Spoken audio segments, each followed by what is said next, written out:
And welcome back to the X Zone. I am Rob McConnell. We're coming to you from our broadcast center and studios in Hamilton, Ontario, Canada. If you would like to send me an email, it's the same email address I've had for 30 years, xzone@xzoneradiotv.com. On all social media sites, X-Zone Radio TV. To find out about the programming we have available for you 24/7, 365 on the X-Zone Broadcast Network, visit www.xzbn.net.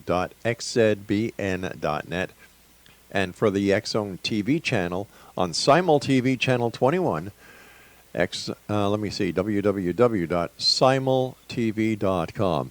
And every Tuesday night here in the Hamilton, Toronto area, we are on Cable 14 at 9:30 every Tuesday night. My guest this hour is Brad Bradley, and Brad began his working career as a chemist fresh out of college with the West Virginia Air Pollution Control Commission. He then moved on as an analytical chemist at Union Carbide Corporation. Upon merging with Dow Chemical Corporation, they saw it fit to make him a laboratory information technology site expert, which later led to his career as a distant learning coordinator. Union Carbide and then Dow Chemical also trained him in facilitation, team building, Six Sigma, and Apollo root cause analysis, among many other subjects. He is currently a systems manager for a state government agency. Now, Brad became interested in the paranormal research after attending a public event where he saw something he just could not explain. He then became research coordinator for the Center for Paranormal Research and Investigation, which is his current role. Now, for information on the Center for Paranormal Research and Investigation, visit their website at www.centerpri.org and on Facebook, /VACPRI. Joining me now is Brad Bradley. And Brad, welcome to the X-Zone. Well, thank you for having me. Let me ask you, Brad, what was that event or that something you couldn't explain at that event that you went to see that started you on your journey into the paranormal? Well, I was a big fan of a popular ghost hunting TV show at the time, and I just liked watching the show and the interaction between the characters and such. And I was a huge skeptic during that time period. Right. And my wife got me tickets to go meet the folks from the show at an inn they owned up in New Hampshire. Mm-hmm. And lo and behold, while I was at that event, I saw something like a full-formed figure walk between me and the window in the room we were standing in, and it was nobody there. That's what did it. And what happened after that? How did you keep pursuing the interest in the paranormal, and how did you end up with the Center for Paranormal Research and Investigation? Well, it just so happens that our organization is a member of the TAPS family, and TAPS is the Atlantic Paranormal Society. We're a member of that family, and they're affiliated with the Ghost Hunters TV show.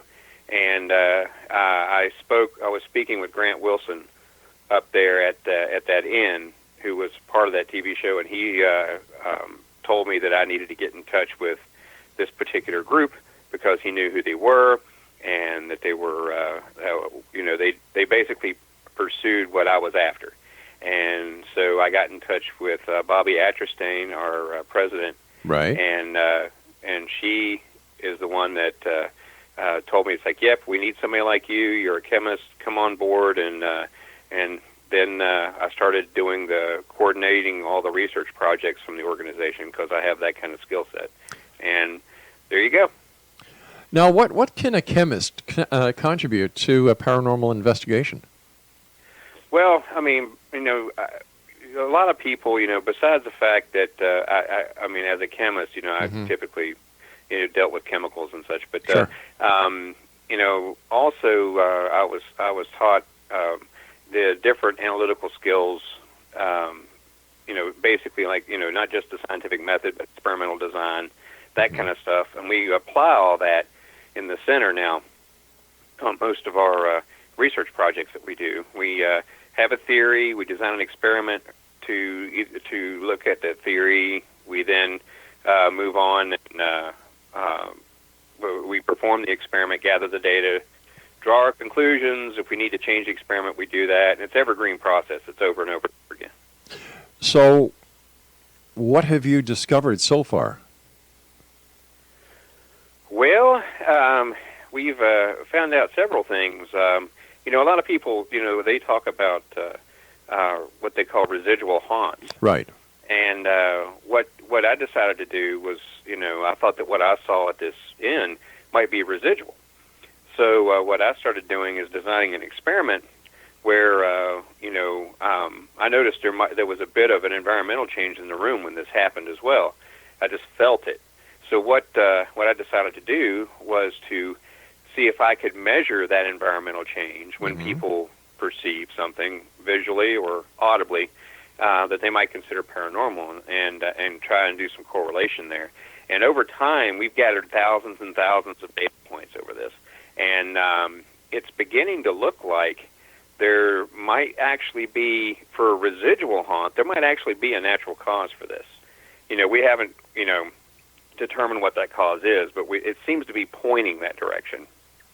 Where, we found out that also if you treat like a perceived manifestation as a point source, all the environmental stuff that happens around that point source only radiates about 3 or 4 feet from that point source. So if your sensors aren't within that 3 or 4 foot radius, you don't get anything. So we also found that out as well. And we've determined also that there seems to be a shift in magnetic field, geomagnetic field, mind you, along with a spike in ionizing radiation when these things occur. Now, if the instrumentation has to be within 3 to 4 feet of the data point, does that mean if a person is standing outside of that 3 to 4 foot data point area, that they will not encounter that paranormal experience? It's possible. We have noticed that there will be people standing side by side, like 3 or 4 feet apart, Sure. and one person will hear something and the person standing next to them won't. Well, could that just But be because of the hearing capabilities that person A has compared to person B? Could be. We don't know that for sure. We just know that anecdotally we've seen that occur.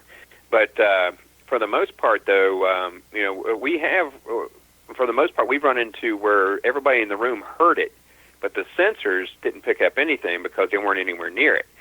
But like we might have one sensor that was near it and it picked up something, whereas the other sensors did not.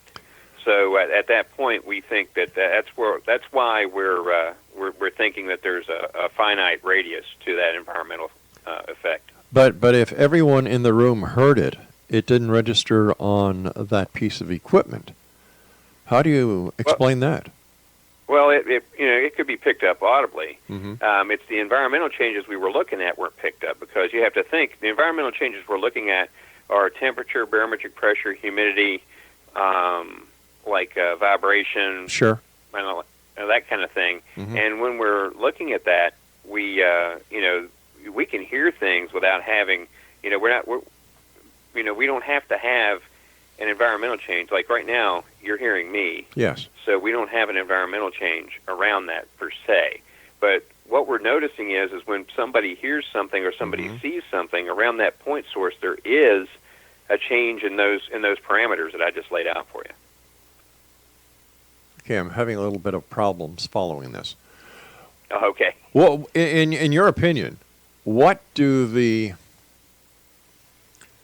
atmospheric or the other changes have to do with the person hearing a sound? I don't understand this. Not a thing. Basically, what we think is going on is that whatever is causing the manifestation is producing the environmental effects. So those environmental effects don't affect the people that are hearing or seeing it at all. We're just using them as a detector, the people as a detector, to say, I see something or I hear something.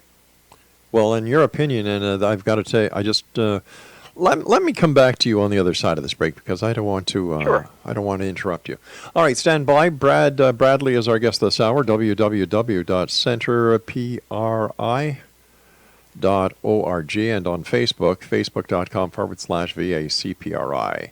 This is the X Zone. I am Rob McConnell, and we're coming to you from our broadcast center and studios in Hamilton, Ontario, Canada. Are you a skeptic or are you a believer? Either way, let me know. Send me an email, xzone@xzoneradiotv.com.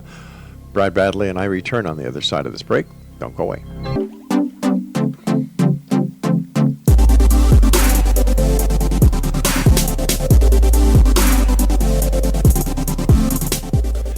Welcome back, everyone. Brad Bradley is our special guest this hour, www.centerpri.org, and on Facebook, facebook.com/VACPRI. Before we went to the break, we were talking about how certain instruments need to be within 3 to 4 feet of a data point in order for it to register any changes. Now, if people are hearing a sound, and yet nothing is being registered on the equipment, how do we know then that the sound is actually affecting the environment and is going to change settings? Well, basically, when you look at it statistically, when you have all these data points and you do the big data analysis, just throwing all this stuff into Microsoft Excel or something like that, and you perform the standard data analysis on some, looking for outliers and such, it just points to the fact that it just seems like there's a finite radius to the environmental effects around that point source. And because if we we have one sensor that picks up something, and the exact same kind of sensor 4 feet away does not. That tells us right there, and we have hundreds of those that we picked up. And if you look at it like in the grand scheme of things, say you have a ghost standing in the corner, let's say, and I'm just saying ghost in the colloquial sense, but you have a ghost standing in this corner, and then all of a sudden, they move, or they make the appearance, let's say, and the sensors in the corner, will pick up whatever's going on, but the one 3 or 4 feet away does not, and then the one 3 or 4 feet past that does not, and that kind of stuff. It really plays out as if you have it's like Battleship, the game Battleship, pretty much. And you're really it's hit and miss where you're going to get this kind of information. We've been able to really blanket a room with sensors, and sure enough, we'll get a block of sensors here that say something's going on when the sound happens, but none of the other sensors in the room pick it up. So we do have that evidence. All right, so if other people are in the room, and everyone here in the room hears the sound,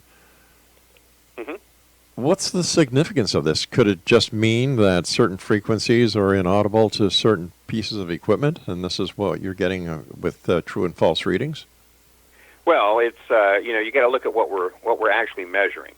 What are you measuring? We're measuring temperature and barometric pressure, and we're measuring light levels, ultraviolet light levels, infrared light levels, different things like that. And it's entirely possible for something like that to happen in a finite area, like especially temperature and barometric pressure, ionizing radiation, changes in geomagnetic field, that kind of stuff. That kind of stuff can happen in a finite area. Whereas if you're outside that area, you're not going to experience it just by the sheer nature of especially geomagnetic field, because it drops off in an exponential waveform away from the point source. Is it possible that these environmental changes have nothing to do with the paranormal? That these are all naturally occurring phenomena? Well, it's possible. I mean, what we've got though is it's highly probable that that these are related to whatever that perceived manifestation is, based on how the experiment was designed and where the location of the sensors and what we were measuring and that kind of thing. What is the ultimate goal of these experiments? Well, right now we're trying to figure out what exactly are residual manifestations, and what is causing the residual manifestation, because everybody thinks of them as a recording, Right. On the environment. Yeah. And also in collecting all this data, we didn't just run into residual stuff. We ran into interactive stuff. And while we were recording this data, and that totally throws that experiment out the window, because you can't perform the same experiment on interactive as you do on residual, because residual is reproducible, interactive stuff is not. So that's, we've kind of defined this experiment to where we're only looking at the residual stuff that we ran into. And sometimes we may have actually captured something that wasn't residual but was interactive, but we easily could have mistaken it for residual or vice versa. But we've gotten enough data points to where, when you have a huge number of data points like this, you can go in and when you do the statistics, it just jumps right at it. The trends are all there, the outliers are all there, everything, all the anomalies are there. But what happens if the statistical analysis has nothing to do with the actual paranormal event? Like, you're talking about data points, you're talking about statistics. How about hard evidence? Well, when you have a recorded sound or a recorded video of something that occurs, there's the what they might call anecdotal evidence. It's like something happened. We now know that something happened.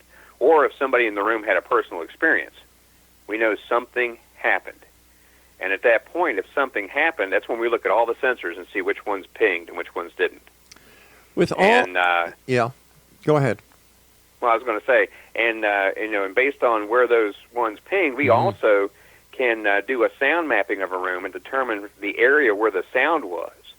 So wherever the sound was, if the sensors the sound mapping, the audio mapping of the room, the sound came from. At that point, we have a really good correlation, so we consider that positive test results. With all the paranormal groups that are out there these days, just in Southern California, there's over 3,000, and all these people that have been doing this for years and years and years, there's been no concrete evidence to substantiate any claims. How come? Well, it could be that these folks aren't really approaching it like they need to. It could be because we've actually collected data, hard data. The kind of data you can hand off to a physicist or I understand the importance about data, but what about evidence? Data is one thing. Let's get away from the analytical side here. Let's get down to the brass tacks. What evidence is there? Physical evidence. Not anecdotal evidence, but real hardcore evidence. Is there any? Well, how do you define hardcore evidence? Because for us, hardcore evidence is the data, is the sensor readings. Because we collect those over time. Right, but you don't. When they change and when they don't. You don't know what is causing those sensor readings. So until you establish what is causing the sensor readings, that is just data. It is not. It's analytical fact, yes, but it's not physical evidence.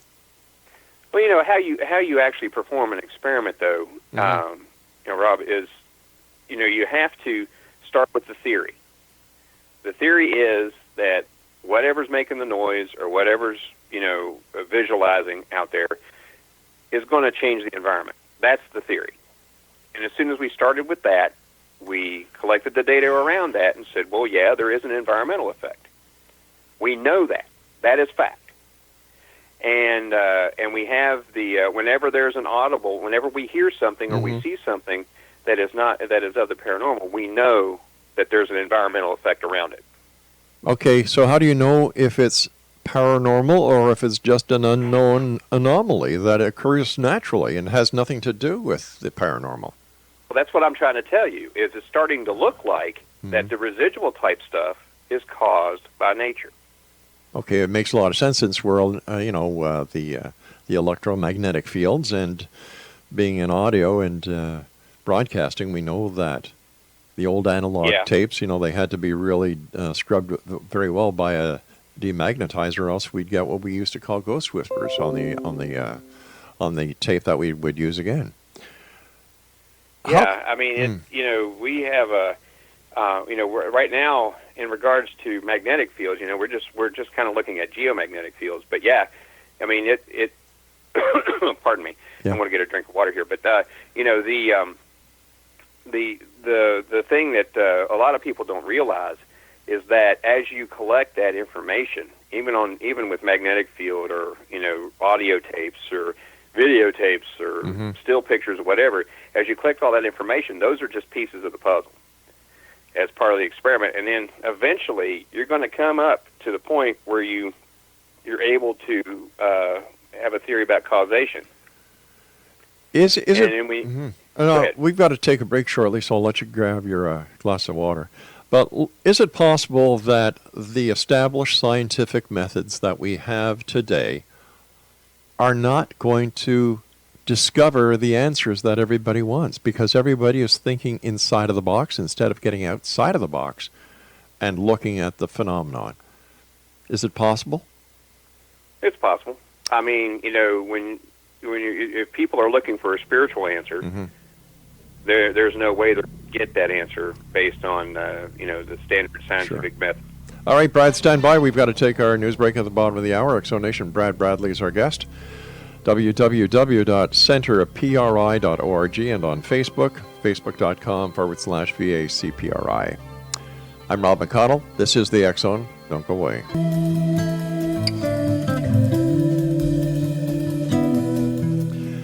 Welcome back, everyone. Brad Bradley is our guest this hour. www.centerpri.org and on Facebook, facebook.com/VACPRI. What is the importance of the investigation into the residual haunting compared to the, the spontaneous apparitions or the spontaneous hauntings that happen? You mean like the interactive type stuff, moving objects, being touched, that kind of thing? Well, I wouldn't call that interactive, but yeah, I guess that's what it's classified in the biz as. What's the significance? Why do you want to spend so much time on the residuals? Well, we got to start somewhere, and to somebody that's a hard scientist or even a soft scientist like a psychologist or a sociologist, that's low hanging fruit. You can actually measure it. It tends to be reproducible.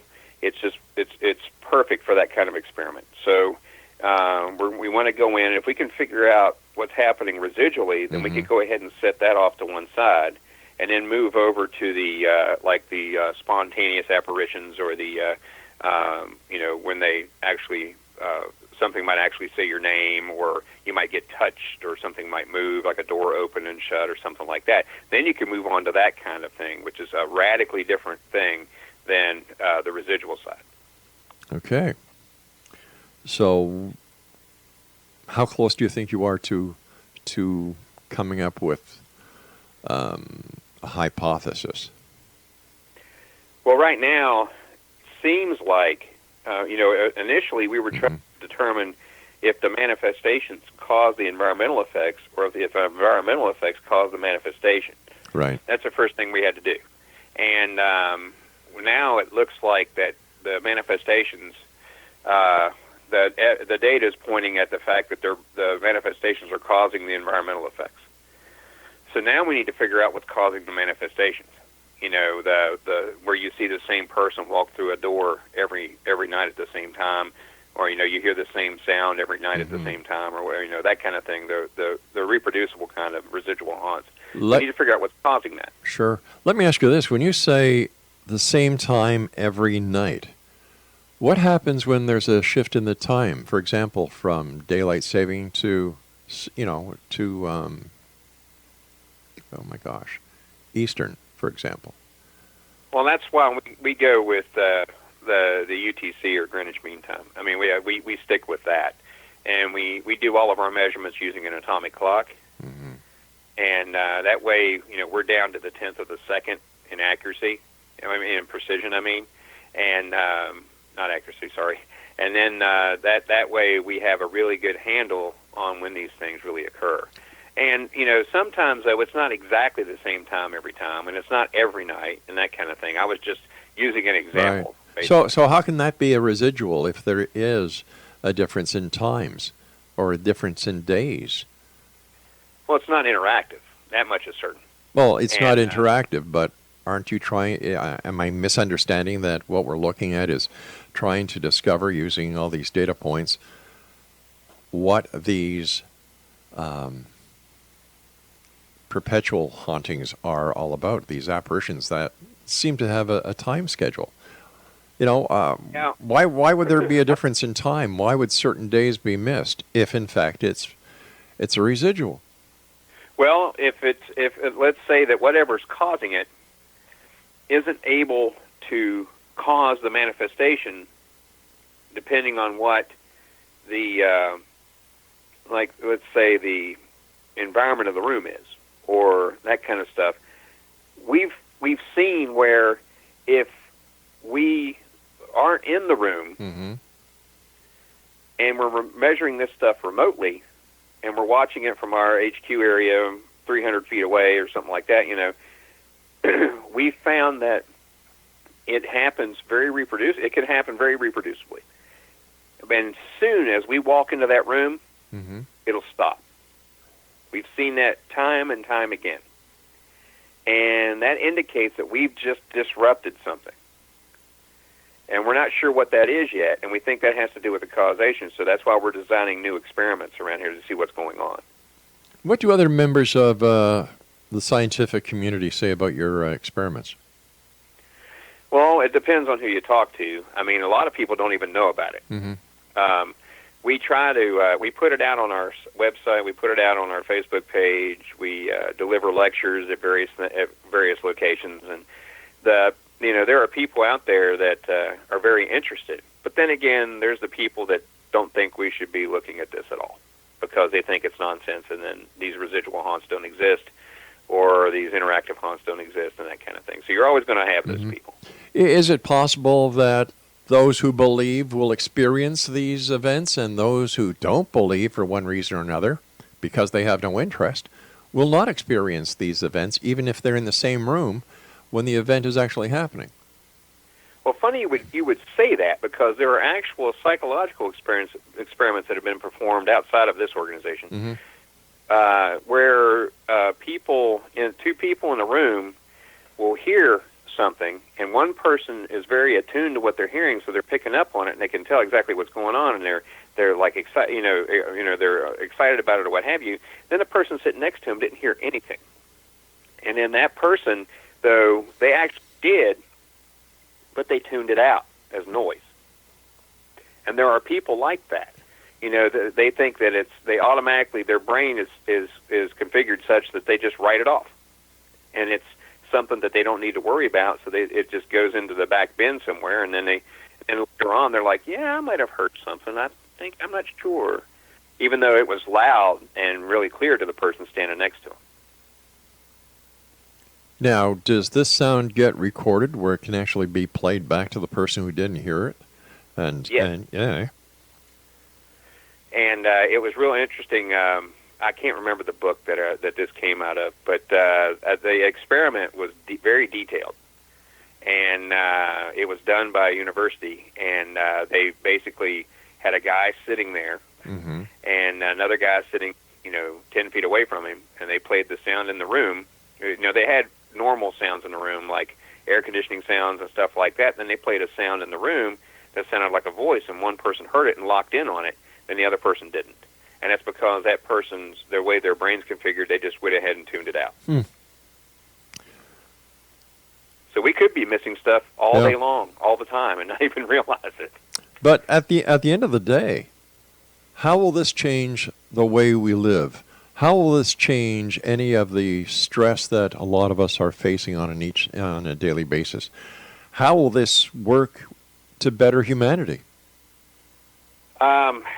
To tell you the truth, in regards to finding out about the residual stuff, it's going to, a lot of people are afraid of this stuff, and so there are people that work in some environments, and when this residual stuff happens, they quit. This is just an example, mind you, and they might quit, or they might say they have to move to a different building because the stuff's going on around them and they're scared. Right. So finding out exactly what it is might help mitigate the fear, and eventually maybe mitigate the actual manifestations themselves if it's really natural, mind you. Now, if it, in regards to interactive stuff, like I told you before, we haven't even started experimenting for that stuff yet. We just know it's there because we've all experienced it. Right. And it's just something, though, that doesn't fit in the same bin as the residual stuff. It's real obvious that it doesn't. How much of this haunting, residual, or any other kind can be put to mind over matter? Because you want to believe, because you want to have the experience? Well, now you're talking telekinesis. No, I'm not talking about telekinesis. I'm talking about people who investigate the paranormal. If you confess it, you will possess it. Or mind over matter. They hear what they want to hear. They see what they want to see. They experience what they want to. How much of this could possibly be the answer that people really don't want to acknowledge and face? Well, that's entirely true, and that plays right into that same psychological experiment I just talked about. The thing that we're trying to do too, and what we're doing with this current line of experimentation, is we're trying to eliminate that variable altogether. We're recording everything. If we hear the anomaly, we don't try to figure out what it's saying. Right. We don't try to figure out who the thing is. We just know we have an anomalous sound or an anomalous picture or video, and then we know that that's what we've got, and that's our manifestation. What would you consider an anomalous picture? Well, we tend not to look at a lot of pictures people send us because it's too easy to fake those pictures. Sure. It's just way too easy. Yep. So, but if we're standing in the room and we see something with our own two eyes, and we take a picture of that we saw, and if multiple people saw it, and we took a picture of it and multiple people saw it, then that picture would be considered a picture of an anomaly.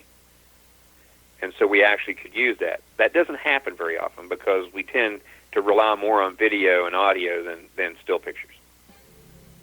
All right, stand by. We've got to take our final break. Exonation, Brad Bradley's our guest this hour, www.centerpri.org, and on Facebook, facebook.com/VACPRI.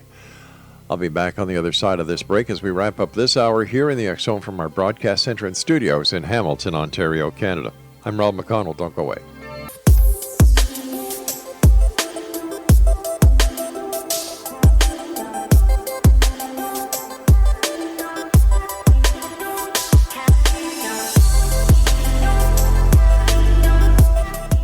Welcome back. Brad Bradley is our special guest this hour. His website is centerpri.org, and on Facebook, facebook.com/VACPRI. When the CPRI goes out and conducts a paranormal investigation, how is it done?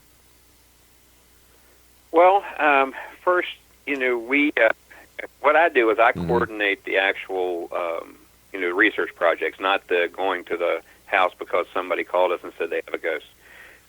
So how I do my part is I basically we're looking for a location that has activity that's going to meet the parameters of what we're looking for and trying to experiment with, and then we design an experiment around whatever theory we're getting ready to test, and we run the experiment at the location, collect all the information, try to draw some kind of conclusion, and then we move on from there. Now, when somebody calls us or sends us a help request, and we go to that location, we try to look at what those people say they're experiencing, and then we try to design experiments around that so that we can run those quickly and easily at the location that the people where they say they're experiencing activity. So there's two different ways we handle this. But isn't the object of these people calling you to, they obviously want help? How do they get the help if, you're doing scientific experiments? Well, what we do is we preface it up front when they contact us and tell them that we're not going to be able to tell them if there's a real like a dead person haunting their house, or we're not going to be able to give them a name. We're just going to be able to tell them that something's going on. And we don't, in regards to help, if they need more help beyond that, we're going to refer them elsewhere. Because that's, we don't, we have, when we go to places, we tend to have, police officers, the nurses, doctors, those kind of folks that go on these home visits, so that we can actually look at the environment around the place and make sure that there's nothing, naturally going on there that's causing whatever issue they're having. Why would somebody call a paranormal research group instead of calling their local city engineer to have the engineers come out to do a site analysis before calling you folks? And it's funny you should ask that too, because people want to think there is something else out there. They want to think that there's this banging in my wall. I know it can't be a mouse, or it can't be a rat, or it can't be a pipe. It's got to be my dead grandpa. And then they go and they automatically assume that. Whereas when we go in there, the first thing we're going to look for is that rat or mouse or animal activity or the pipe in the wall or what have you, and that's the first thing we're going to look for. So these folks just want to believe that there's something going on that's just a little bit out of their control. They've got a little bit of control, but it's just a little bit out of their control, and that gives them some sort of excitement. And that happens a lot. There's an article that was just on one of the major news networks. It could be CNN or one of those other ones, but they actually talk about this very thing. So let me ask you this. What kind of influence do all these so-called reality TV shows have on these people experiencing the sounds and the sights that they truly believe are paranormal because they've watched a TV show that in all aspects are anything but real? How does this play into the paranormal scenario these days? Well, it makes everyone an expert. And that's a shame, because there are very few of those. And everybody thinks that they know what's going on. Look at the number of teams like you're talking about, like down in Southern California. Thousands and thousands and thousands. They all think that they, based on doing what they see on TV, they want to experience something, just to know that they can experience it. And it's commendable, which is fine, but it's not going to get you anywhere. And it's also not going to help the people that you say you're helping. As a matter of fact, if you misinterpret something that's actually natural in the house, you could almost be called up and be called negligent at that point. And that brings you into legal type stuff. So you don't, when you're performing research, you're just collecting data and you're trying to draw conclusions, and that's all you're doing. If you go out there and you say you're going to help somebody find out if there's a demon in their house, you are grossly negligent. I'm sorry. Then how are they able to get away with this? How come there's nobody's holding them accountable? Why not? I don't know. I wish I knew, but I do know there are little bits and pieces you hear now and then of these teams that are saying stuff like that. Like they go into a location and the person in the location is mentally unstable, and they tell this person they have a demon in their house, and the person tries to kill themselves because of it. And they do that, but they just don't think anything of it because they don't realize the dangers of it. That's why we try to enlist some of our mandatory reporters down here in the States to help out with these home visits like that. We don't do a lot of those, but when we do, we really focus on that particular item. I understand that you've also done research within the field when it comes to radiation. Tell us about that. Oh, yeah. One of the parameters we started measuring was radiation, because we, when you're doing these research projects in these houses that were built in the 1600s and 1700s, and you're in the basement, there's a real good chance you're going to run into radon. And so what we decided to do was to try to start using Geiger counters to measure radiation and get dosage down in those basements and stuff. Well, what we found out was when there was like if we ran the Geiger counter near some of our other sensors, and there was one of those anomalous noises or that kind of thing, and all those sensors went off, we ended up doing getting a spike in ionizing radiation, which is gamma radiation, alpha, beta, gamma, that kind of thing. The kind of things that causes changes in materials, like you get from Fukushima or something like that. We saw spikes, and these spikes were considerable. They weren't small spikes. Say the background radiation was 15 counts per minute, it would jump all the way up to 60 and 70 counts per minute, and come right back down again. It wouldn't stay. So we're trying to figure out what's going on there. And at the same time we get those spikes, we get a shift in the geomagnetic field on all three axes, because magnetic field's measured in three axes. And so we're like, holy cow, what's going on here? So that's what we're looking at now. We're trying to focus on those sensors more than the other ones, trying to figure out how that can happen, because that naturally occurring, you can't get spikes like that. Typically radiation goes up, it kind of stays for a while, and then it might gradually come back down again. It doesn't spike, like go straight up and back down within seconds. So what do you do with this information when it comes to something that could be harmful to the inhabitants of the house that you come up with during your research? Well, we let them know, and it's like, listen, you've either got some bad wiring causing really high electromagnetic fields in your house at the 60 hertz range. We tell them that because they need to do something about it, because they might end up with a fire or something like that. So we go ahead and give them all that information, and we document that we give it to them. And if we detect, like, say we do pick up a lot of standing radiation in their basement area or something like that, we might let them know they might want to get a radon test done, that kind of thing. So we do let them know these differences. Do you let the municipalities know that you've come up with these readings and that there could be a possible problem? That's entirely up to the property owner. But if you know this and the property owner doesn't do something, and something happens to the property owner, isn't that negligence on your part? Not really. Not in the eyes of the law. What we've done is we've given the information. You get a release signed? And if they choose not to do something with it, then they're the ones that are negligent. We've given them all the information. Do you get a release signed? Yes.